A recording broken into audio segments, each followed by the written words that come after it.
Good morning, boys and girls. Today we are talking about story elements. Now, story elements are found in books that are fiction. Remember, fiction is a story that is make-believe. The author wrote it for you to enjoy reading it. It's for fun.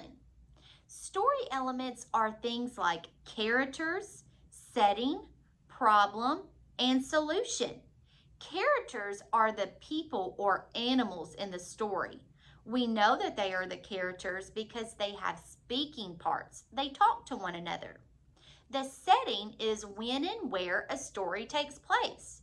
Sometimes the setting may be a school or someone's house or in a jungle. It is when and where a story takes place. The problem in the story is what goes wrong for the character. So it's something that the character's sad about, something bad that has happened. The solution is how the problem is solved. It's how did the character make the problem go away? What's going right now? The characters in the setting are introduced in the beginning of the story. The problem is typically found in the middle, and the solution is at the end of the story. I want you to think about these things as we read our book today. It is titled A Turkey for Thanksgiving by Eve Bunting.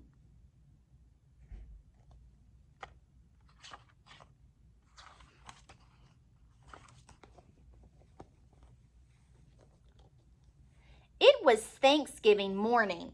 Mr. Moose helped Mrs. Moose set the Thanksgiving table.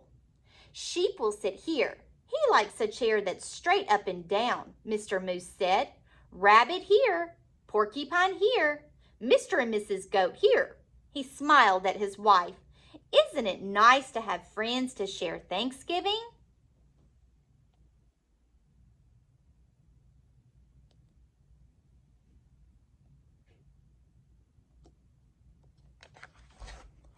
Mrs. Moose set 2 paper pilgrims, one at each end of the table. She placed the paper turkey with its great fan of a tail between the candles and stood back. They look good, my dear, Mr. Moose said.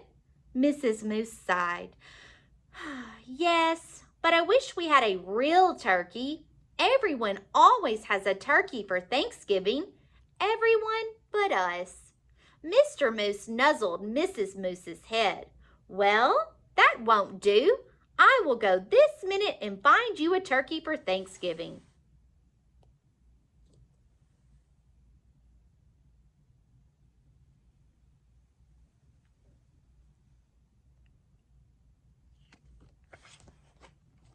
Mr. Moose put on his cap and went out. Mist wandered through the bare trees. The cold made his nose water. Rabbit poked his head from his rabbit hole. Mr. Moose, is it dinner time? Not quite yet. Mrs. Moose wants a turkey. I'm off to find one. Rabbit joined him in 3 quick hops. I'll come too.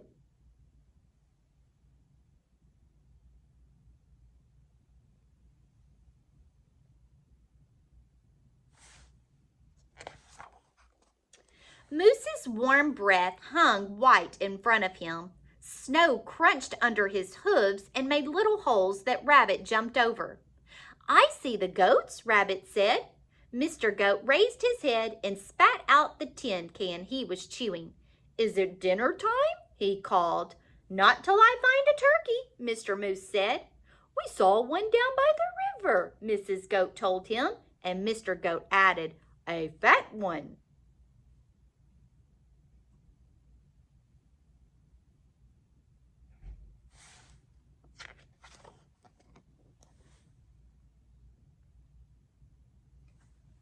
The goats leaped down from their perch. We'll show you.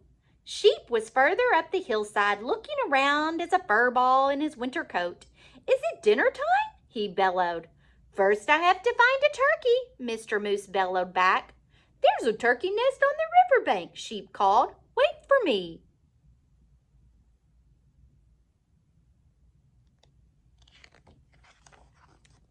The earth smelled of ice and moss as they crunched along.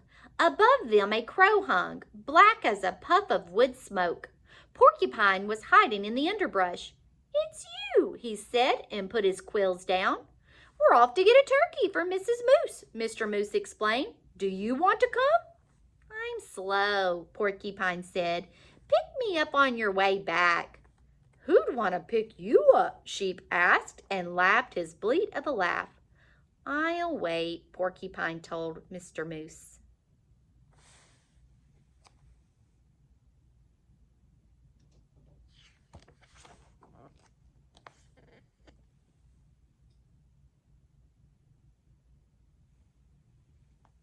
They saw Turkey's nest right away, and Turkey himself peering over the top of it. "Turkey, Turkey!" Mr. Moose called in his sweetest voice. "Ah!" Turkey blundered from his nest and ran. Mr. Moose lumbered after him. "Turkey, don't run! We just want you for Thanksgiving dinner." Turkey ran faster.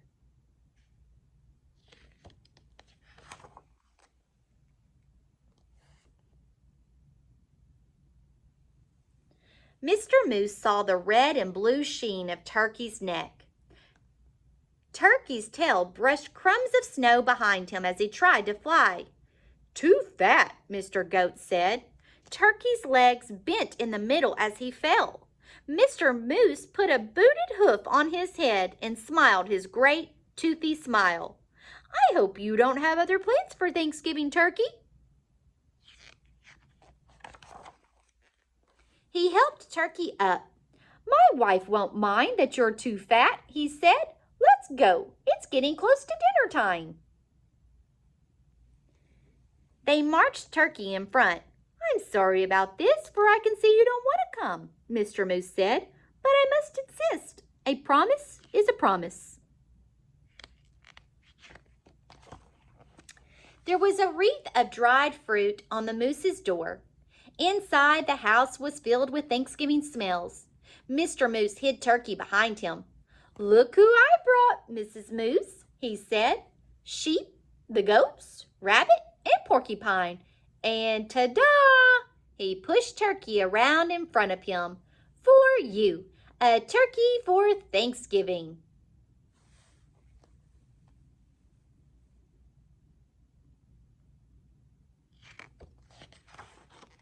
Mrs. Moose clapped her hooves.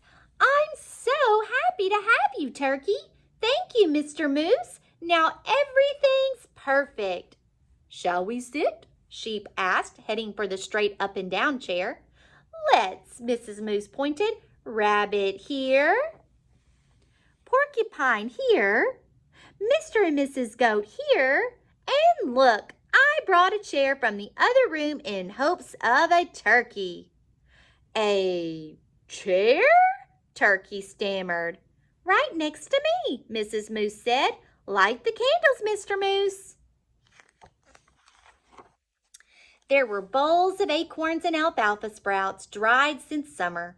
There was willow bark and cured grasses and wild parsley.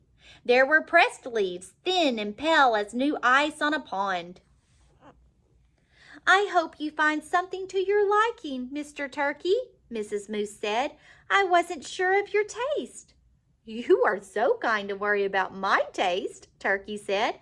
"I thought you'd be worrying about how I'd taste." "Heavens, no!" Mr. Moose smiled his big toothed smile and filled everyone's cup with cold spring water. "It's so nice to have friends around the table at Thanksgiving." Turkey's wattles wobbled. "It's even nicer to be at your table and not on it," he said. "Happy Thanksgiving, everybody." Happy Thanksgiving, Turkey. The end.